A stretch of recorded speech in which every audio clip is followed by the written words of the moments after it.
మరి తల్లి ఆగిపోలేదు, ఆ వాక్యాన్ని అంగీకరించింది. ప్రియులారా, ఈనాడు ఎన్నో రకాల ప్రసంగాలు వింటున్నాం, ఎంతో చక్కటి ప్రసంగాలు వింటున్నాం. మనం దేవుని యొక్క వాక్యాన్ని అంగీకరించలేకపోతున్నాం. ఎందుకంటే మనలో ఉన్న లోపాలు, మనలో ఉన్న బలహీనతల కారణంగా దేవుని యొక్క వాక్యాన్ని అంగీకరించలేకపోతున్నాం.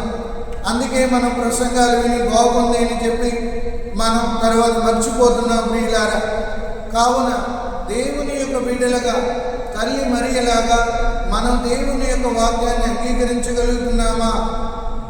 అందుకే ప్రభు చెబుతున్నాడు, నా బోధనలో ఆలకించి పాటించు ప్రతివాడు రాతి పునాదిపై ఇంటిని కట్టిన బుద్ధిమంతుని పోలి ఉన్నాడు. జడివానలు కురిసి పెనుగాలులు వీచి వరదలు వెల్లువలై పారిన ఆ ఇంటికి ఏ అపాయమో కలుగునట్లుగా మనం ఉండాలని. కావున ఈ మే మాసంలో ఉన్న మనం మరీ తల్లి నుండి నేర్చుకోవాల్సిన మొదటి శుభ్రం దేవుని యొక్క